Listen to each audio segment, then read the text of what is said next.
আসসালামু আলাইকুম রহমতুল্লাহি ওবরকাতুহ। সম্মানিত দর্শক, ইরান এবং আমেরিকার যুদ্ধের যে ধারা প্রকৃতি দ্রুত পাল্টে যাচ্ছে। অবস্থা দৃষ্টে মনে হচ্ছে যে এই অসম যুদ্ধে ইরানের বিজয়ী হওয়ার যথেষ্ট কারণ রয়েছে। আর ইতিহাসের আলোকে যদি আমরা বিচার করি, বিশ্লেষণ করি, তাহলে এই যুদ্ধে আমেরিকার পরাজয় এবং ইসরায়েলের নিশ্চিহ্ন হয়ে যাওয়ার সম্ভাবনা ক্রমশ প্রকট হয়ে যাচ্ছে। যুদ্ধের প্রাথমিক যে শুরুটা যেভাবে হয়েছিল তাতে সবাই ধারণা করেছিলেন যে ২৪ ঘন্টার মধ্যে ইরান নিশ্চিহ্ন হয়ে যাবে। ইরানে যে সকল সরকার বিরোধী শক্তি রয়েছে তারা আমেরিকার মদদে এবং ইসরায়েলের মদদে ক্ষমতায় আসবে এবং বর্তমান যে ক্ষমতাসীন রেজিম রয়েছে তাদেরকে দেশ ছেড়ে পালাতে হবে অথবা ছড়িয়ে ছিটিয়ে অন্য কোথাও চলে যেতে হবে। এই ছিল অবস্থা। কিন্তু একই ইরান তার সাধারণ যে ড্রোনগুলো রয়েছে, শাহেদ ড্রোন, এক একটা ড্রোনের মূল্য $৩০,০০০, মানে অলমোস্ট ৩০ লাখ টাকা বা ৪০ লাখ টাকা। তো এরকম একটি ড্রোন দিয়ে মোটামুটি ইসরায়েল এবং আমেরিকাকে এতভাবে নাস্তানাবুদ করছে যে তাদের ৩০০ কোটি টাকা খরচ হয়ে যাচ্ছে এর একটা ড্রোন সামাল দেওয়ার জন্য। এর কারণ হলো যে তারা যে রাডার সিস্টেমগুলো চালু করেছে তার সঙ্গে সঙ্গে সেই রাডার সিস্টেমের অধীন যে অটোমেটিক স্বয়ংক্রিয় ভূমি প্রতিরক্ষা ব্যবস্থা, আকাশ প্রতিরক্ষা ব্যবস্থা তারা তৈরি করে রেখেছে। সেই ভূমি এবং আকাশ প্রতিরক্ষা ব্যবস্থায় যে সকল মিসাইল ইন্টারসেপ্টিভ বলা হয়, এই মিসাইলগুলো তারা পুঁতে রেখেছে, এটা স্বয়ংসম্পূর্ণ। তো সেখানে শাহেদ ড্রোনের মূল্য ১০,০০০ হোক না হোক, বা সেখানে যদি এমনি একটা বেলুন তারা উড়িয়ে দেয়, সেটাকেও তারা ড্রোন মনে করে বা ক্ষেপণাস্ত্র মনে করে একসাথে ১০ থেকে ১২টা ক্ষেপণাস্ত্র ছুটে যাচ্ছে সেটা ধ্বংস করার জন্য।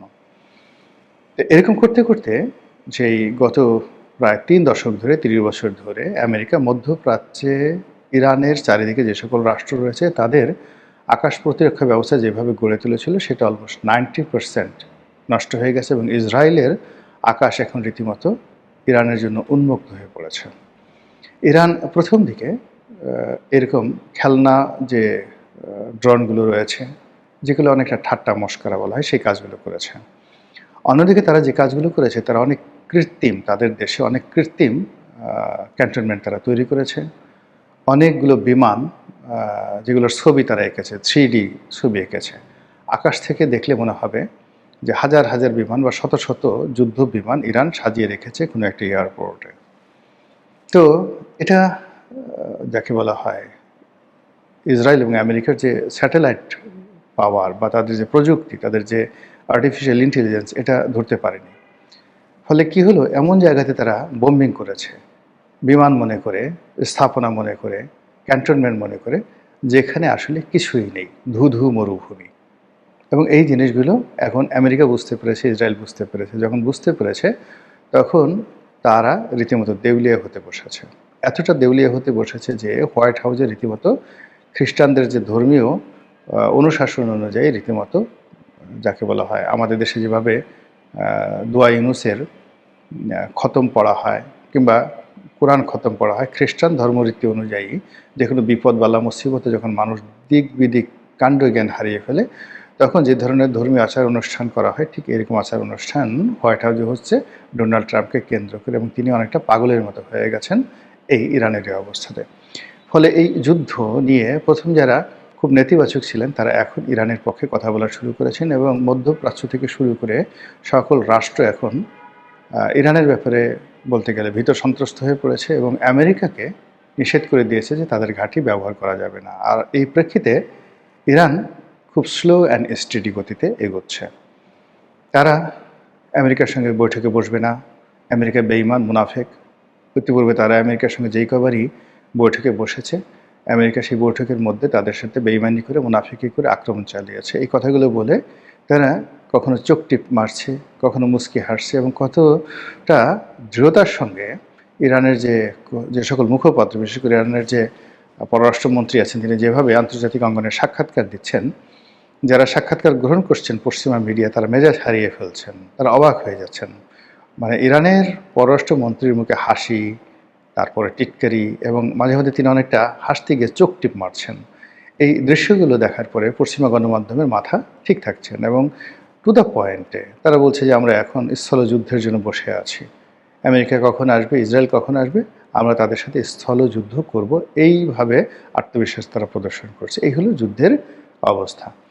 এখন এখানে ঐতিহাসিকভাবে ইরানের যে বিজয়, অর্থাৎ এই জাতিটি মানব জাতির ইতিহাসে রাজনীতি শুরু হয়েছে, মোটামুটি ইতিহাস লেখা যায় ৫,০০০ বছর। আমাদের দেশে যদি আপনি ধরুন সেই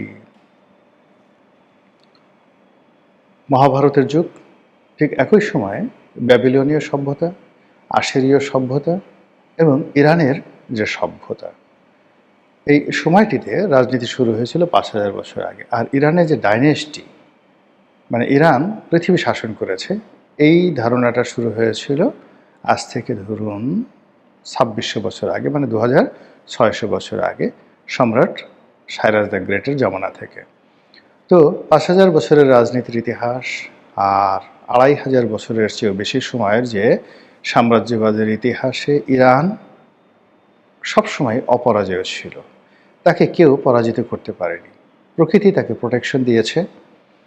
আর ওই ভূমি এমন যোদ্ধা তৈরি করেছে, এমন নেতা তৈরি করেছে যে যাদের সঙ্গে সারা দুনিয়ার যত বিজেতা রয়েছেন, নামকরা জেনারেল রয়েছেন, তারা কখনো কোনো অবস্থাতেই এখানে যুদ্ধ করতে আসেননি। যেমন ধরুন ৪টি পিউনিকের যুদ্ধ হয়েছে কার্থেস এবং রোমের মধ্যে, এবং এখানে যে সকল বীর, সেই মহাবীর হানিবল থেকে শুরু করে আরও বহু বহু বীরের উদ্ভব হয়েছে। হানিবল যেই সময়টিতে রোম আক্রমণ করেছেন, ঠিক সেই সময়টিতে রোমের চাইতে ধন সম্পদে অনেক বেশি পাওয়ারফুল ছিল ইরান। কিন্তু হানিবল ইরানের দিকে আসেননি, তিনি রোমের দিকে গেছেন। অর্থাৎ ইরান তার পাওয়ারে এত বেশি ছিল যে পৃথিবীর প্রাচীন দুনিয়ার কেউ ইরানকে আক্রমণ করবে এই সাহসী ছিল না, একমাত্র আলেকজান্ডার সাহস করেছিলেন, কিন্তু তিনি সফল হতে পারেননি। পরবর্তীতে মুসলমানরা জয় করেছেন, আর হালাকু খান, চেঙ্গিস খানের নাতি, তিনি ইরান জয় করেছেন। কিন্তু ইরান জয়টা তার দীর্ঘস্থায়ী হয়নি, বরং ইরান জয়ের ফলে পুরো হালাকু খানের বংশ ইরানিয়ান হয়ে গিয়েছিল এবং তারা নাম ধারণ করেছিল ইলখানি বংশ। তো এই ইতিহাসের এই যে মানব গোষ্ঠীর যে মিলিটারি পাওয়ার, তাদের যে রাজনীতি করার ক্ষমতা, সেই ক্ষমতার মধ্যে ইরানের যে সুপ্রিমেসি, এটার যদি আপনি বিশ্বাস করেন তাহলে সেই তুলনায় ইসরায়েল এবং আমেরিকা তাদের কাছে শিশু। ইতিহাসের প্রেক্ষাপটে ঐতিহাসিকভাবে ইরানের বিজয়ের এই একমাত্র এবং প্রধান কারণ।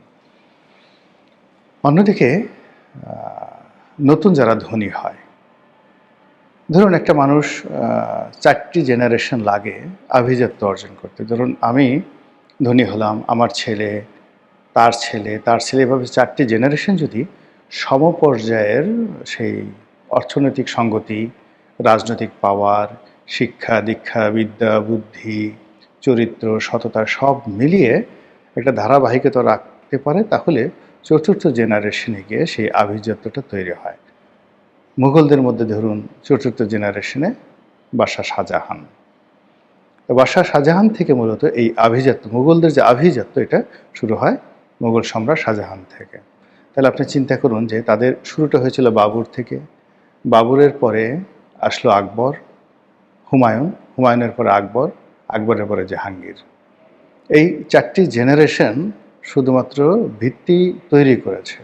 একইভাবে অটোম্যানদের মধ্যে গিয়ে দেখেন যত নাম কাম যা কিছু আছে, তারা প্রচুর বিজয়ী, কিন্তু এই ডাইনেস্টির যে যাকে বলা হয় ভিত্তি, এই ডাইনেস্টির যে সুনাম সুখ্যাতি, এটা আসছে সম্রাট সুলেমান দ্য গ্রেটের জমানা থেকে। তিনিও 4র্থ জেনারেশনের সম্রাট। তো যেটা বলছিলাম, তো সেই অর্থে আমেরিকা জাতি হিসেবে, অর্থাৎ একটা জাতি হিসেবে এখনও প্রথম জেনারেশনে রয়ে গেছে। ফলে প্রথম জেনারেশনের মধ্যে কখনো তাদের মধ্যে জন এফ কেনেডি তৈরি হয়, তাদের মধ্যে আব্রাহাম লিঙ্কন তৈরি হয়, তাদের মধ্যে সেই আবার ডোনাল্ড ট্রাম্প তৈরি হয়, হ্যারি কে ট্রুম্যান তৈরি হয়ে যায়। তো এর কারণে কি হলো যে এদের যে জাতিসত্তা, এদের যে বিশ্বাস, এদের যে অহমিকাবোধ, এদের যে steady, just not like Iran or not like turkey, তুরস্কের মতো তারা নন, অর নট লাইক ইংল্যান্ড, ইংল্যান্ডের মতো তারা এখনও হতে পারেননি, জার্মানির মতো তারা হতে পারেননি, ফ্রান্সের মতো তারা হতে পারেননি। এখন তারা ওই যে আমাদের দেশের নতুন সুদখোর মানুষ যেভাবে হঠাৎ করে টাকা পয়সা হলে তো ধরাকে সরাক জ্ঞান করে, ওইরকম একটা অবস্থা তৈরি হয়েছে। এবং এইরকম মানুষদের সবচেয়ে বড় সমস্যা হলো গোয়ার্তমি, অহমিকাবোধ, যেটা ডোনাল্ড ট্রাম্পকে পেয়ে বসেছে। আর যখন একটা মানুষের উপর অহমিকা ভর করে, সে তখন মানুষকে মানুষ জ্ঞান করে না, নিজেকে আর মানুষ ভাবে না, আর তার মস্তিষ্ক কখনো তাকে সৎ পরামর্শ দিতে পারে না। অহমিকার কারণে সব তছনছ হয়ে যায়। ইরানের এই যুদ্ধটি প্রয়োজন ছিল না আমেরিকার জন্য। আমেরিকার সাধারণ জনগণ বলছে যে একটি অনাহত, অপ্রয়োজনীয় একটি যুদ্ধ এই মুহূর্তে ডোনাল্ড ট্রাম্প তাদের জন্য শুরু করেছেন, যার কোনো প্রয়োজন ছিল না। আমাদের অভ্যন্তরীণ সমস্যা নিয়ে আমরা পারছি না। ফলে ইরানের জনগণের মনোবল ভেঙে গেছে, সেনাবাহিনীর মনোবল ভেঙে গেছে, স্বয়ং ডোনাল্ড ট্রাম্পের মনোবল ভেঙে গেছে, যা কিনা তার পরাজয়ের জন্য যথেষ্ট। এবার আসি ইসরায়েল সম্পর্কে। ইসরায়েল এই জাতিটিকে বলা হয় পৃথিবীর সবচেয়ে সভ্যতম শক্তিশালী জাতিগোষ্ঠীগুলোর মধ্যে অন্যতম, যাদের প্রতি আল্লাহ রাব্বুল আলামিন দয়া করেন প্রায়। কেন করেন এটা আল্লাহ ভালো জানেন।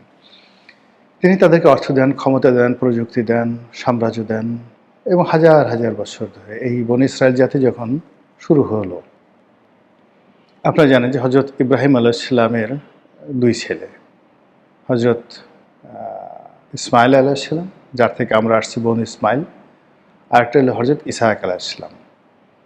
হজরত ইসহাক আলাইহিসসালামের যে ছেলে হজরত ইয়াকুব আলাইহিসসালাম, যার অন্য নাম ছিল ইসরায়েল, এবং সেই ইয়াকুব আলাইহিসসালামের যে 11টি সন্তান, সেই 11টি সন্তান, সেখান থেকে যে বংশটা তৈরি হয়, এরাই বনি ইসরায়েল বা বনু ইসরায়েল।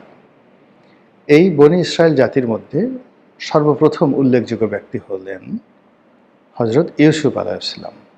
এরপর এখানে হজরত মুসা আলাইহিসসালাম এলেন, হজরত মুসা আলাইহিসসালামের ভাই হজরত হারুন আলাইহিসসালাম, যাকে আমরা অ্যারন বলি, তিনি এলেন। এরপরে হজরত দাউদ, হজরত সুলাইমান থেকে শুরু করে বহু সংখ্যক লক্ষ লক্ষ নবী, রাসূল, রাজা, বাদশাহ বিভিন্ন সময় এসেছেন এবং তারা দুনিয়া শাসন করেছেন।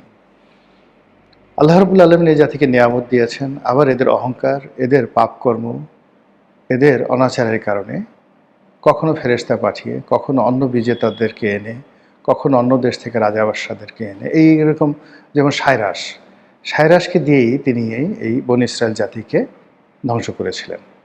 এই যে পারস্যের সম্রাটদা সায়রাসদা, তাকে দিয়ে, এরপরে ব্যাবিলনের বেশ কয়েকজন সম্রাটকে দিয়ে বেশ কয়েকবার পুরো ফিলিস্তিন তছনছ করে দিয়েছিলেন। হজরত মুসা আলাইহিসসালামকে দিয়ে এই ফিলিস্তিনকে তছনছ করে দিয়েছিলেন তিনি, স্বয়ং আল্লাহ। এরপরে জিবরাইলকে পাঠিয়ে, এই যে দেখেন এদের যে ডেড সি, পুরো জমিনকে থেকে আল্লাহ রাব্বুল আলামিন উল্টে দিয়েছিলেন। এদেরকে প্লেগ দিয়েছে, এদেরকে গুটি বসন্ত দিয়েছে, কলেরা দিয়েছে, এদের জীবন শত শতবার আল্লাহ রাব্বুল আলামিন প্রাকৃতিক বিপর্যয় দ্বারা, মানুষের বিপর্যয় দ্বারা তাদের অস্তিত্ব বিলীন করে দিয়েছে, এবং তারা এই এলাকাতে থাকতে পারেনি। এবং এই এলাকাতে কখনো মুসলমানরা শাসন করেছে, এলাকাতে কখনো খ্রিস্টানরা শাসন করেছে, আবার কখনো কখনো এরা সেখানে ফিরে এসেছে। এবং সর্বশেষ দ্বিতীয় বিশ্বযুদ্ধের পরে তারা ফিরে এসেছে খুব অসহায়, দুর্বল এবং মুসলমানদের হাতে পায়ে ধরে। মুসলমানরা তাদেরকে আশ্রয় দিয়েছে। সেই আশ্রিত মুসলমান জাতিকে তারা এখন যে কাজকর্ম করছে, সঙ্গত কারণেই আল্লাহ রাব্বুল আলামিন ইজ্জতের মালিক, তিনি ভালো জানেন। কিন্তু বনী ইসরায়েল জাতি দ্বিতীয় বিশ্বযুদ্ধের পর মুসলমানদের সাথে যে কাজ করেছে, তারা হাইফাতে যে কাজ করেছে, নাবলুসে যে কাজ করেছে, জেরিকোতে যে কাজ করেছে, পশ্চিম তীরে গাজাতে যে কাজ করেছে, এটা যে কোনো মানুষ সে সহ্য করতে পারবে না, প্রতিশোধ নেবে। ফলে অবস্থা দৃষ্টি মনে হচ্ছে যে তারা এই সময়টাতে যে অপকর্মগুলো করেছে, তাদের পতন অনিবার্য হয়ে পড়েছে প্রাকৃতিকভাবে। এবং বনী ইসরাইল জাতির যখন পতন হয় তখন তারা পরাজিত হয় না, তখন তাদের পতন হয় এবং তাদের যে রাজ্য বা রাষ্ট্র বা সাম্রাজ্য আল্লাহ রাব্বুল আলামিন দিয়ে থাকেন, সেই সাম্রাজ্য জমিনের বুক থেকে তারা আল্লাহ বিলীন করে দেন। এখন ইসরায়েলের যে অবস্থা, আমেরিকার যে অবস্থা, পৃথিবীর দুটো পরাশক্তি, অর্থবিত্ত ক্ষমতা, এর সঙ্গে আসলে কোনো অবস্থাতেই যারা যুদ্ধ করছে আমেরিকা, তাদের কোনো মানে যারা যুদ্ধ করছে আমেরিকা এবং ইসরায়েলের সঙ্গে কোনো অবস্থাতেই ফিলিস্তিন, প্যালেস্টাইন বা ইরানের তুলনাই করা চলে না। এমনকি বদরে যে যুদ্ধ হয়েছিল, অসম যুদ্ধ, সেই যুদ্ধের সঙ্গে তুলনা করা যায় না। ইরান এত দুর্বল। কিন্তু যুদ্ধের ময়দানে যা কিছু ঘটছে তাতে মনে হচ্ছে যে প্রকৃতি, আল্লাহ রাব্বুল আলামিন, তিনি এই যে বেয়াদব বেয়াড়া বনী ইসরায়েল যে জাতি, এই জাতিকে এই জমানাতে, এই সভ্য জমানাতে একটা শিক্ষা দিতে চান। আর এই শিক্ষাটা যদি ইরান আমেরিকা যুদ্ধের মাধ্যমে হয়, তাহলে সম্ভবত মানচিত্রটি থাকবে না।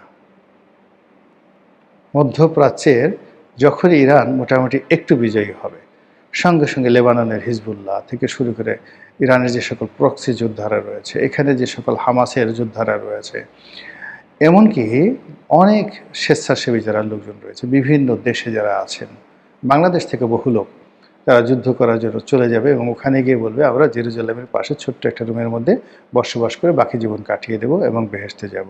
তো এই যে একটা অবস্থা তৈরি হয়েছে, দেখা যাক আল্লাহ শেষ পর্যন্ত আমাদের তকদিরে, বিশ্ববাসীর তকদিরে কি নসিব করেন। আসসালামু আলাইকুম রহমতুল্লাহি ওয়া বারাকাতুহু।